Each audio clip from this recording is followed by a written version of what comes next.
is Kevin Clark, and he's going to introduce our guests. But first, we have Chris Peters here again with the Stillwegian. Thank you for being here, Chris. If you don't know what the Stillwegian is, come see me after. All right, Kevin Clark. Or see Chris after. There you go. All right, so I look forward to this meeting every year. We have Mark Blakeman here from the McKnight Center for the Performing Arts talking about their upcoming season. I don't get tickets to every single show. I sort of do this customized package, and I do that based on what I learned here today. So, Mark, come on up.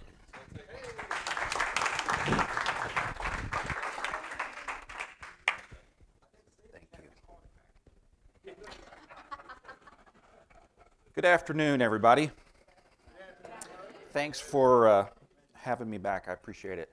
I ran out of brochures, so if you didn't get one and you want one, please let me know. We're doing a second print run for that. We've got a great season lined up. We usually start by just reflecting briefly on what we did last year. Hopefully, I know many of you in here, I know you attend performances on a regular basis. We opened last season with Idina Menzel, who's an incredible Broadway performer and actress. We had the Chicago Symphony back. We had some great country artists. Lyle Lovett was with us, Vince Gill, Trisha Yearwood, and we had some incredible Broadway touring shows as well. So we keep raising the bar, I think. Boy, it's getting really hard to do this job.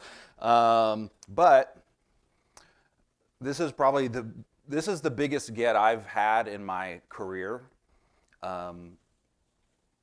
There's somebody we're going after for our 10th season, and if we get that person, they might be bigger than Hugh Jackman, but this guy is a mega star. Huge, actor, and an incredible Broadway performer. He is almost an EGOT. He has an Emmy, a Grammy, and a Tony, 2 Tonys, I think, and just is missing the Oscar. He has been involved in the X-Men franchise for a very long time. He was in the television adaptation of Les Mis, and he was in The Greatest Showman. And he is currently doing a residency at Radio City Music Hall. He started, I think maybe in March or April, and he's doing a couple of weekends every month through October. And other than New York, and he played the Hollywood Bowl in June, the only other place you can see him is at the McKnight Center. So it's pretty incredible. We're really excited. I was on a Zoom today with his tour manager. This show is, what he's doing at Radio City was designed specifically for that venue. So we're customizing this show to fit the McKnight Center. So a lot of adaptation going into this, and it should be really, really spectacular. That is on September 12th. That's our gala opening night. And I'll tell you a little bit about dates of when things go on sale. We've been renewing subscribers. So if you're a regular season ticket holder, we've gone through the renewal process. There still are tickets available for Hugh Jackman, but it will probably sell out the day single tickets go on sale. That's my hunch. As we've done for a number of years now, after the opening concert, we have a gala dinner for donors. If you happen to be part of the director's circle, you're invited to that dinner as a guest of the McKnight Center. Unless something really terrible happens, Hugh will be at the dinner.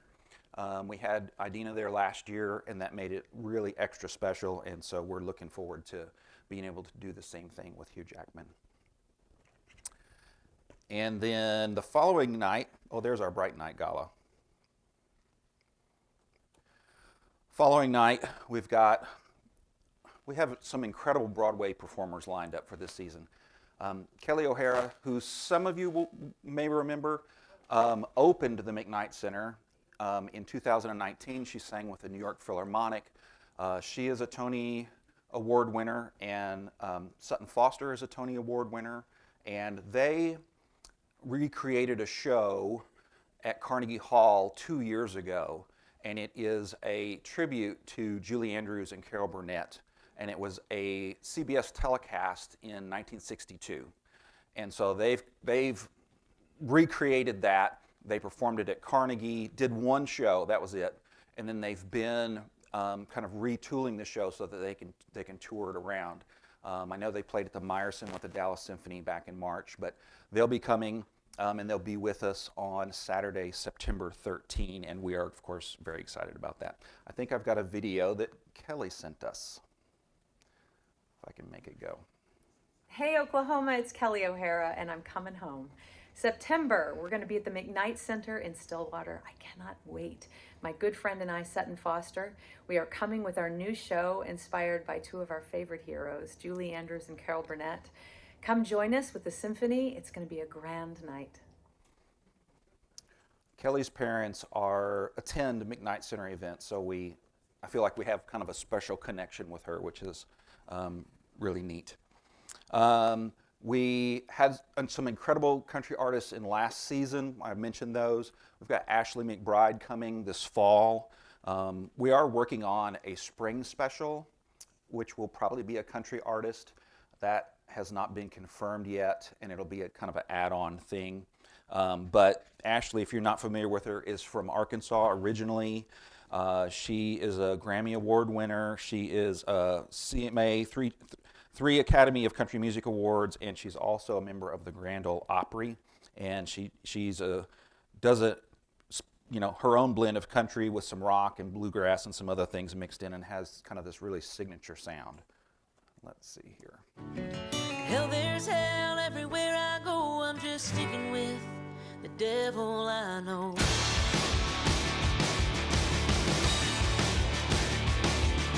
Mama says get my ass to church. Daddy says get my ass to work.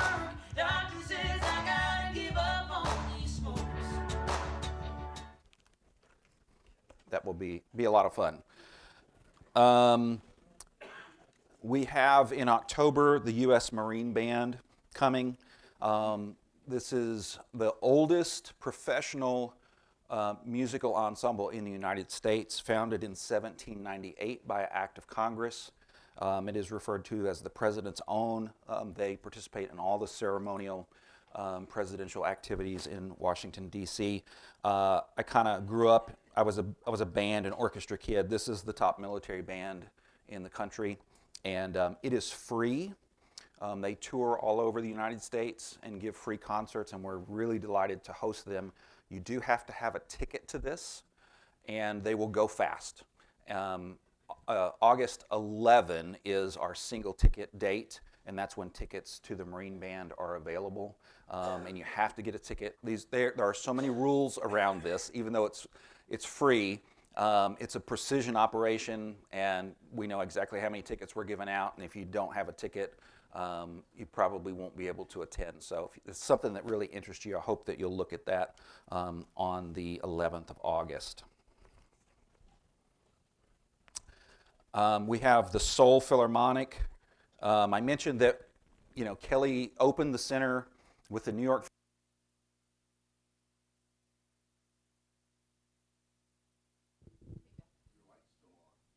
Check, test.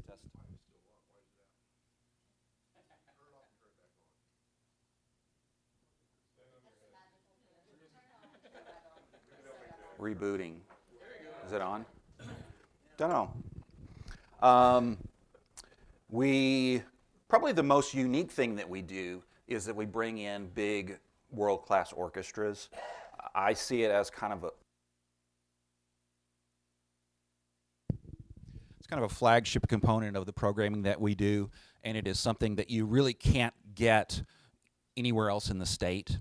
And the Seoul Philharmonic will be coming from South Korea in the fall. They're going to be touring and playing Carnegie Hall. We tend to catch orchestras when they're on the road to do their Carnegie Hall show. This happens a lot. We did it with Chicago last year, but they literally will play Carnegie Hall. They will play the McKnight Center. They often will play at the University of Michigan, which does the same kind of thing that we do. And maybe there's another fill-in date there, but The music director is a gentleman named Jaap van Zweden, and he used to be the music director of the New York Philharmonic. And so we have a really rich relationship with him. He's their new music director. He was very excited to be able to bring this orchestra to the U.S. and to play at Carnegie and now at the McKnight Center, so we're looking forward to that. They'll do a residency, which is what we typically do with orchestras.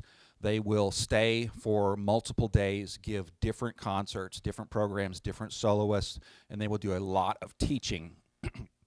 They will do master classes for School of Music students. They'll do a learning session for every instrument in the orchestra, which is typically 15, 16 different master classes. They're open to the public. We have students from other universities who will come to Stillwater to observe this. Our students are featured. They're selected by the professors, and they get a short window of time to be coached by the principal musician in the orchestra. And it is a really unique opportunity for the music students at OSU. You really don't get that unless you're at a major conservatory, usually on the East Coast or the West Coast. And it's a great moment for students to be inspired, but also build a relationship with someone who's doing this professionally. And when we had the Chicago Symphony the first time, which was a couple years ago, maybe it's 2013, one of our students participated in the trombone master class that was led by one of the trombonists in the orchestra, and they stayed in touch. And then when Dylan graduated, he recruited him. So Dylan's now a graduate student at Northwestern, just north of Chicago, and now Dylan's on the sub list for the Chicago Symphony. So that kind of opportunity would never have happened if we didn't try to facilitate these moments. So we're really excited to have the orchestra, the Seoul Philharmonic, with us. And I don't know if it will happen, but there is some discussion about, can we send some students to Seoul to sit in with the orchestra and do some special things like that, which we've done with some other orchestras as well.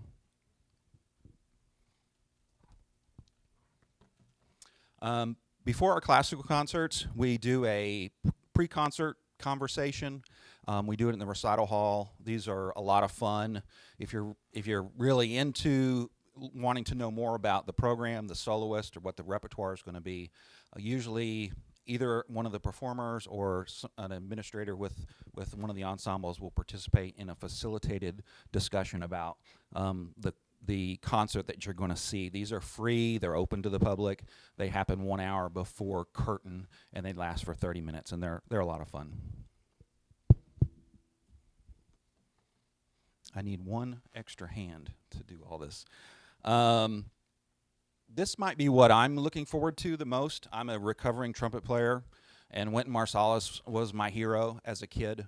I don't think that this has been announced, but I've heard it on good authority that he's going to retire from the orchestra. So we've worked for several years. We've kind of had this ensemble queued up, and then it just kind of fell apart a couple of times, so I'm very happy that they're in the schedule. This is the best of the best of jazz musicians in the United States. If you don't know who Wynton Marsalis is, he's originally from New Orleans. He comes from an incredibly prodigious jazz family. His brother, Branford Marsalis, is a saxophone player. He toured with Sting and has done a whole lot of kind of crossover stuff.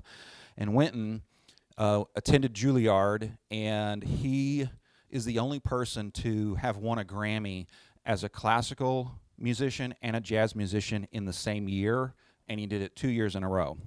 So it's very special. I think it's going to be really incredible, and I think we have a video clip here to look at.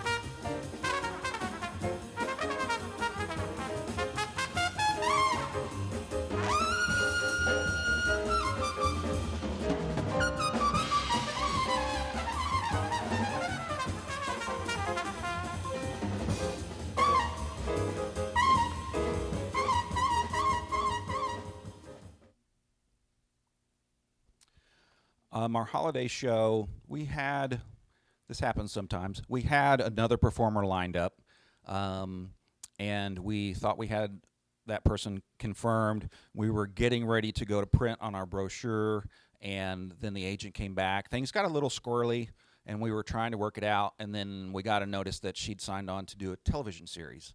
So she's not touring. So when we announced in May, we had kind of an empty slot in our schedule. But we have confirmed the band Tower of Power. This is a Bay Area band. It's kind of a funk and R&B band. They're a lot of fun. Lots of incredible vocals, amazing instrumentalists, and it'll be a mix of their original repertoire and holiday music. And we had them about 3 or 4 years ago. I've seen these guys 4 or 5 different times. Just lots of fun, high energy, and it should be a really terrific show for everybody. Mandy Patinkin is going to join us on Valentine's Day next year. He's got a new show called Jukebox, and he's an award-winning actor of stage and screen. You might know him from The Princess Bride. He was on a big television series. Was that what it was? Homeland? I mean, he's been around for a very, very long time, and is kind of Broadway royalty. So we're very excited to have him in our lineup as well. In 2020, he and his wife, Catherine, started doing these kind of fun, silly social media videos, and he sent us a little shout-out video, and it's really kooky. Everybody, how are you? I'm at New York City walking the Hudson River. Well, I'm not on the river. I don't walk on water, but I'm having a beautiful day. We're coming to Stillwater, Oklahoma, February 14th, Valentine's Day, to do our new show. It's called Jukebox. That way I can do anything I want, put anything I want, take it in, take it out. We'll be at the McKnight Center for the Performing Arts in Oklahoma, Stillwater, Oklahoma. I think it's there. I'll look again, but that's where I think it is. Anyway, they'll put it up on the video so you know where to go. Please come. We're going to have a good time. I promise you. I do this to get away from the world. You need to come down, get away from the world too. We all need to get away from the world for a few minutes and recover, breathe, take a walk, have a nice day, go to a concert. That's what I'm going to be doing. Come join me, please. I don't want to be alone. Please come join me. Don't leave me alone. See you there. I don't think there's much chance that he's going to be alone. That is on Valentine's Day. We'll make sure he knows where he's going, so he shows up. You know, him, Hugh, Kelly, Sutton, all Tony Award winners. We're going to talk about our Broadway shows next. I mean, it's really incredible what we've got lined up. Hadestown, which is a relatively new show, took home 8 Tony Awards in 2019, including Best Musical. It's an original show with music by singer-songwriter Anais Mitchell. It tells a version of the ancient Greek myth of Orpheus and Eurydice, and we've got a video clip here to look at. Orpheus was a poor boy, but he had a gift to give. He could make you see how the world could be in spite of the way that it is. And Eurydice was a young girl, but she'd seen how the world was. When she fell in spite of herself, in love.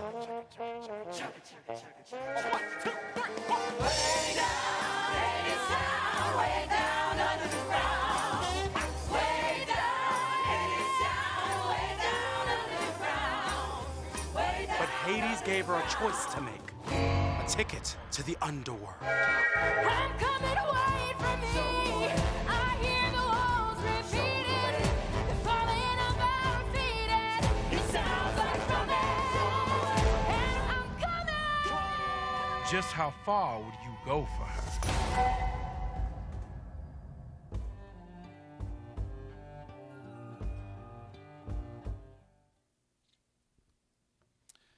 Oddly enough, the next ensemble also uses the Orpheus name. It's the Orpheus Chamber Orchestra. They're based out of New York. It's a Grammy-winning ensemble. It is a smaller orchestra. It is 29 musicians, and they perform without a conductor, so a lot of collaboration and coordination there. They've produced an incredible 71 recorded albums and then premiered 42 commissioned and original works. And they're among chamber orchestras, they're definitely the best of the best, and we're really excited to present them as well. The chamber orchestra does not have 76 trombones, but this classic Broadway musical, The Music Man, does. This show debuted in 1957, was an immediate hit, winning 5 Tony Awards, including Best Musical. Since then, it's been adapted for television several times. I think there was a version where Kristen Chenoweth was in it, and she's played at the McKnight Center as well. Most recently, the latest adaptation, which ran on Broadway, featured Hugh Jackman and Sutton Foster. It's the sound of a dream come true. It's the sound of America's favorite musical. It's Meredith Willson's Tony Award-winning classic, The Music Man. In the show that Newsweek calls a masterpiece, Meredith Willson's The Music Man. Nothing sounds better.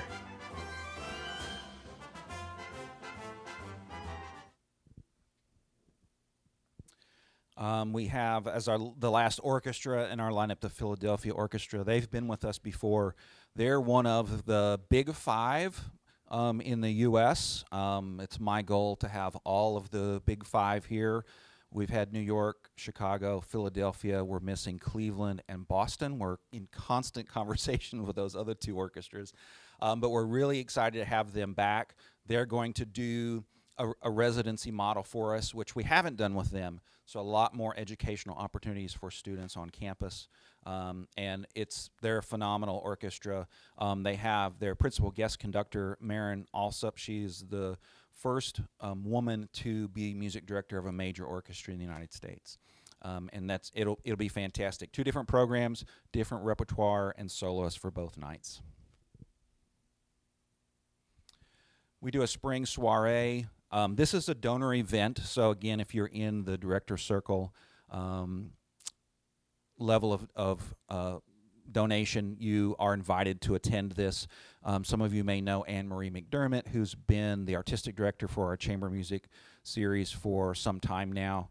She'll be back next April. She's bringing Anthony McGill, who is principal clarinist of the New York Philharmonic, as one of her musicians, and Susanna Phillips, who is a vocalist who regularly sings at the Met in New York. They'll curate specific program for that soiree event, which is a concert for donors and then a dinner for donors, which we do on stage. Who's been here? Roger, have you gone? Sir, Matt's gone. It's really a fun event, and we serve dinner on the performance hall stage. So it's an interesting vantage point, which a lot of people don't get to see, but you get to look out into the hall while you're having dinner. And the artists sit among our guests, so it has sparked some fun, conversation and some relationships and that kind of thing. So it's been a lot of fun. And other than the spring special, which we haven't confirmed yet, Chris Thiele will be our last performer. About 25 years ago, I was managing an orchestra, and I went on the road with Vince Gill and Amy Grant. Amy loves Christmas music, and we did a national arena tour of holiday music with full orchestra, and I did that for 2 years as the orchestra manager, and we toured all over the country. And the second year, there was a band that opened called Nickel Creek, and Chris is the founder of that group. It's a trio, and they still play together sometimes. Chris is a really prolific mandolin player. I would say, really kind of a prodigious type of person. Started at a very young age, writes a lot of songs. He's in a band called Punch Brothers, which I've seen, which is absolutely phenomenal. He replaced Garrison Keillor as the host of Prairie Home Companion after Garrison retired, so he's had a presence on the radio for a while as well, and it'll be really, really fantastic. It is just Chris. I've booked this show before. It'll be him and a mandolin, and he's going to go out and play for an hour and a half. And he will alternate between, he will probably play some classical music on mandolin, and then he will play and sing original songs. And it's a really neat mix. And Chris sent us a video. Well, hello there. My name is Chris Feely, and I am so excited to be coming to the McKnight Center on April 11th. Gonna be some Bach. Gonna be some not Bach. It's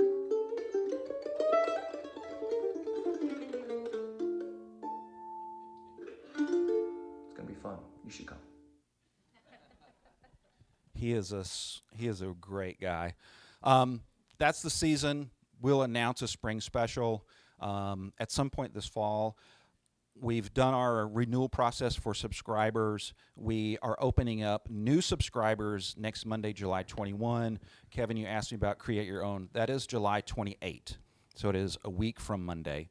And then single tickets go on sale August 11. I think we are blessed to have an incredible subscriber base. We are the total opposite of almost every other arts organization in the country. We have 70% of the house is filled with subscribers, which is really amazing. So we don't have a lot of single tickets. So if you aren't a subscriber and you want something, you should buy it pretty fast because it will go. And we tend to have a lot of sellout shows. So Create Your Own means you can select 3 performances. You can just cherry pick what you want. You're going to be in different seats for each one because all of the subscribers will have renewed and seat availability will be different for each show. But you are a subscriber at that point because you're buying in volume and you get a discount for the 3 shows. Any other questions? Do we have a mic over there? Thank you, DJ. I'm just curious if you're at liberty to say who was the holiday person going to be that's, I guess, now Tower of Power. Leanne Rhymes. Yeah. All right, everybody give Mark a hand. Thank you so much for being here.